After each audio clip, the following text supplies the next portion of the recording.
Looking back, it's hard to believe that we've rebuilt our community from the ground up with our own hands. The first seeds were planted way back in the terror and tenderness of the pandemic. And then change bloomed in the streets, in the fire and struggle of the uprisings. Around here, we'll never forget the day that the last prisoners were released, walking out into the arms of their loved ones. The easy part was finding work. The Community Care Corps was always looking for people in those days, whether for universal family care, burying border walls, or green new public housing, going up one pod at a time. Yep, it was a good time for busy hands. Funny, thinking back to the first wave of the pandemic, that's what you really remember. Hands. Washing, scrubbing, disinfecting, washing again. Picturing each other's hands, all the hands that had touched whatever we were touching. The hands that packed the box, that picked the tomato, that planted the seed. The hands that stroked the brow, that said goodbye. The hands were us. All of us. That web of hand-to-hand, breath-to-breath relationships was a reminder. We are all entangled, making each other sick, keeping each other alive. That was just one of the lessons of COVID-19. It started in the first great pause, when the smog cleared and the rich fled the cities, when poverty dropped its disguise and racist inequality drew the map of the disease. As the roar of the traffic faded, we arose to birdsong and ambulance sirens. The virus showed us what was truly essential. And we learned again and again that so many of us doing essential work were being treated as sacrificial. From nursing homes to detention facilities, meatpacking plants and fulfillment centers, the virus exposed the cruelty of these warehouses of efficiency and profit. Then, things got worse. In 2023, super droughts led to mega floods. Locusts carved a path across continents and hyper typhoons drove millions from their homes. COVID-23 raced through storm shelters and refugee camps. Supplies ran out again. Meanwhile, dinosaurs roamed the halls of power, bellowing that more sacrifice was needed.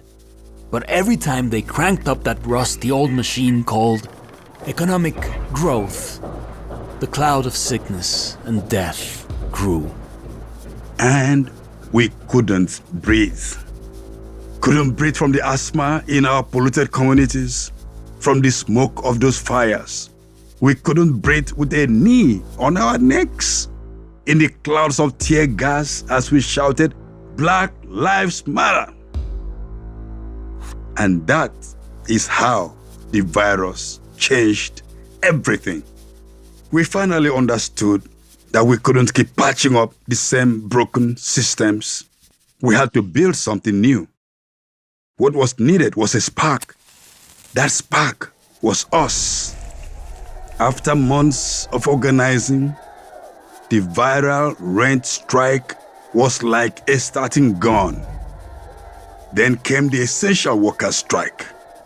Delivery drivers, street cleaners, and farm workers got together and said, "Enough." This time, people didn't just clap from their balconies. We flooded into the streets to join together. One of the leaders was Luciela, a young food courier. When a police bullet stole her life, the crowds exploded in size and then exploded again, spreading across borders like a counter-virus. The sparks looked different in every country as the wildfire strikes leapt across borders. Economies ground to a halt, this time blockaded by workers. We lost too many young heroes as states brought out the iron fist, but it was no match for the raised fist of solidarity. Soon, authoritarian rulers started to topple like statues. and new governments were suddenly nervous about ignoring the streets. We joined hands and pushed further, launching the years of repair. The first step was rebuilding the economy around the core of essential work: food and farming, care for young and old, public health. Not to mention the essential labour of the more than human world, the winged pollinators, the leafy oxygen makers. The Full Employment Act made the new priorities clear, and there was a wave of new worker cooperatives in everything from mental health support to public art and tree planting. Many bosses were made redundant. Our information ecology needed tending too, and so we built a digital commons, vaccinated it against surveillance, and built up our herd immunity to disinformation. Fossil fuels were running on fumes by that point, so we harnessed their final profits to clean up their messes. Whatever we could, we did outdoors. School, theatre, celebrating. At first because it was safer, then because we realised it made us happier. Nobody talked about missing shopping. Anyway, the right to repair movement meant that a lot of stuff got fixed rather than thrown away and replaced. With life moving at a slower pace, we finally had time to look back. And we began the most important repair of all: repairing relationships. In colonial countries like the US, Canada, Australia, and the UK, those were hard conversations. But truth and reparations commissions helped some of us face the truth about the violent conquests of the past and how they shaped our world. That guided where we repaired and how. It turned out that once we fully funded schools and housing and healthcare, we didn't need those bloated budgets for policing, prisons, and war. And ultimately, the flow of money on planet Earth had to be reversed. So the North finally started paying its debts, and the South finally stopped. Around here, the Land Back program began the historic process of returning some of the stolen land to indigenous jurisdiction. In the process, we remembered how taking care of the earth lays the ground for taking care of each other. Within just a few years, we could see the bottom of the river again, and it was safe to drink and fish in its waters. Things aren't perfect, of course. Between mutating viruses and our warming world, there's always new storms headed our way. But when they come, we're ready.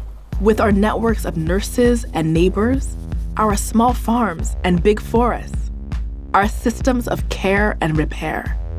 No one is sacrificed. Everyone is essential.